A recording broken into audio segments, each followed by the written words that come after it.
Israel మధ్య గత 2 సంవత్సరాలుగా జరుగుతున్న యుద్ధానికి త్వరలోనే ముగింపు పడే ఛాన్స్ ఉన్నట్లు కనిపిస్తోంది. తమ దగ్గర ఉన్న ఇజ్రాయెల్ బందీలను విడిచిపెట్టేందుకు హమాస్ సిద్ధమైంది. గాజాలో నెతన్యాహు సేనలు వెంటనే దాడులు ఆపాలంటూ డిమాండ్ చేసింది.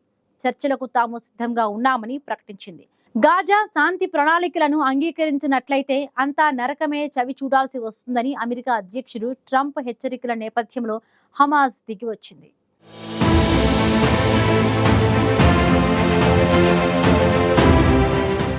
గాజా ప్రాంతంలో సుదీర్ఘకాలంగా కొనసాగుతున్న ఇజ్రాయెల్ హమాస్ యుద్ధాన్ని ముగించేందుకు అమెరికా అధ్యక్షుడు డొనాల్డ్ ట్రంప్ ప్రతిపాదించిన 20 సూత్రాల శాంతి ప్రణాళిక కీలక పురోగతిని సాధించింది. ఈ ప్రణాళికను అంగీకరించకపోతే తీవ్ర పరిణామాలు ఎదురవుతాయని హమాస్ను హెచ్చరించారు. దీంతో హమాస్ దిగివచ్చి ఈ ఒప్పందంలో కొన్ని ముఖ్య అంశాలను అంగీకరించింది. ఈ పరిణామాలు గాజాలో శాంతి స్థాపనకు ఒక ముఖ్యమైన ముందడుగుగా పరిగణించబడుతున్నాయి. ట్రంప్ ప్రణాళిక ప్రకారం హమాస్ తమ చెరలో ఉన్న ఇజ్రాయెల్ బందీలందరినీ 72 గంటల్లో విడుదల చేయడానికి అంగీకరించింది. దీనికి ప్రతిగా ఇజ్రాయెల్ 250 మంది పాలస్తీనియన్ ఖైదీలను విడుదల చేయాల్సి ఉంటుంది. అలాగే గాజా పరిపాలనలో హమాస్ ఎలాంటి పాత్ర పోషించకూడదని, దాని ఆయుధ వ్యవస్థలు మరియు సొరంగాలను ధ్వంసం చేయాలని నిబంధనలు ఉన్నాయి. గాజా పరిపాలనను స్వతంత్ర సాంకేతిక నిపుణులతో కూడిన పాలస్తీనా సంస్థకు అప్పగించేందుకు హమాస్ సుముఖత వ్యక్తం చేసింది. అయితే కొన్ని అంశాలపై మరిన్ని చర్చలు జరపాల్సి ఉందని, అందుకు తాము సిద్ధంగా ఉన్నామని హమాస్ పేర్కొంది.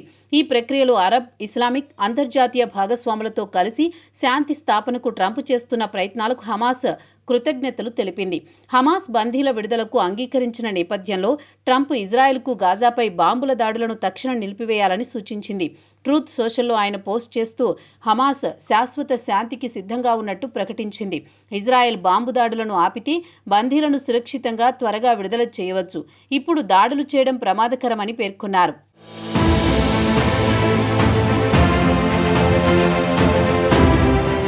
ఈ సూచనలను హమాస్ స్వాగతించింది. యుద్ధం ముగింపు, ఖైదీల మార్పిడి, గాజా నుంచి ఇజ్రాయెల్ సైన్యం ఉపసంహరణ వంటి అంశాలపై తక్షణ చర్చలకు సిద్ధంగా ఉన్నట్టు స్పష్టం చేసింది. ఇజ్రాయెల్ ప్రధాని బెంజమిన్ నెతన్యాహు హమాస్ అంగీకారాన్ని స్వాగతిస్తూ ట్రంప్ ప్రణాళికలోని తొలి దశను అమలు చేయడానికి సిద్ధమవుతున్నట్టు వెల్లడించారు. ట్రంప్ హమాస్కు ఆదివారం వరకు గడువు ఇచ్చి ఒప్పందం కుదరకపోతే తీవ్ర పరిణామాలు ఎదురవుతాయని హెచ్చరించారు. ఈ ఒత్తిడితో హమాస్ ఒప్పందానికి అంగీకరించినట్లు తెలుస్తోంది. ఈ ఒప్పందం గాజాలో శాంతి నెలకొల్పే దిశగా కీలకమైన ముందడుగుగా పరిగణించబడుతోంది. రాబోయే రోజుల్లో చర్చలు మరియు ఒప్పంద అమలు ఎలా సాగుతాయనేది ఆసక్తికరంగా ఉంది. మరోవైపు ఈ తాజా పరిణామంపై భారత ప్రధాని మోదీ స్పందించారు. గాజాలో డొనాల్డ్ ట్రంప్ చేస్తున్న శాంతి ప్రయత్నాలను స్వాగతిస్తున్నామని మోదీ ఎక్స్లో సందేశమిచ్చారు. ఇజ్రాయెల్ బందీల విడుదలకు హమాస్ అంగీకారం కీలక ముందడుగు అని ఆయన పేర్కొన్నారు. శాశ్వత శాంతి ప్రయత్నాలకు భారత్ మద్దతు ఉంటుందని ప్రధాని తన సందేశంలో వెల్లడించారు. హమాస్ దగ్గర బందీలుగా ఉన్న ఇజ్రాయెల్ సైనికులు త్వరలోనే ఇంటి ముఖం పడతారని, ఇది సంతోషకరమైన విషయమని అమెరికా అధ్యక్షుడు డొనాల్డ్ ట్రంప్ అన్నారు.